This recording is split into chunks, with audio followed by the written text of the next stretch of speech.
Hi everyone, it's Linda. I'm here to do a review today of my 10 by 10 Yardistry gazebo. This gazebo has been a lifesaver. We actually have two in our yard.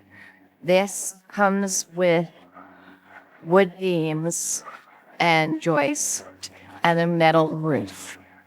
The gazebo takes a couple of hours to put together, but it's well worth everything. It saves you from the sun and is such a welcome addition to your backyard. As you can see, we've decorated it with a few other things. But our family sits out here almost every night. And as I said, we do have multiples in our yard and really enjoy it. It is 10 by 10. It has steel and aluminum footings, which can be attached to your patio to make floor even better secure.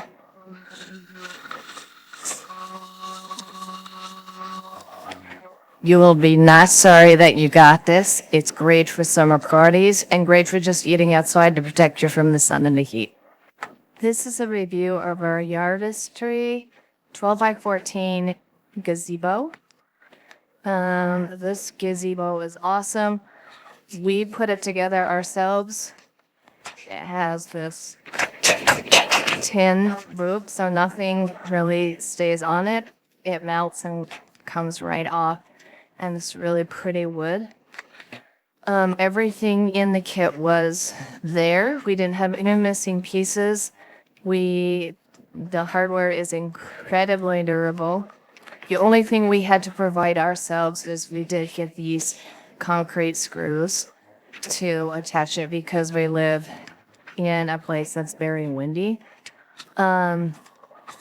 We put it together. My husband and I and our two teenage kids put it together. It took us about 2 days. Instructions were pretty self-explanatory. We didn't have a lot of problems, and we did have to have some neighbors come help us put the roof on. So I would say you need a few, probably 3 to 4 ladders and probably 3 to 4 adults that are pretty strong. But once it got up and once it got secure, we have loved everything about it. It covers the cement, gives us plenty of room for a table and our grill. I was worried about the wood attracting wasps or bees, but we haven't had any problems with it. It looks nice, keeps a lot of shade, and the stain has held up really well on the wood. We haven't had any cracking or any issues that way. It did take us probably, like I said, 2 to 3 days to put it all together and get it put up. Definitely doable to do on your own. It's a great addition to any yard.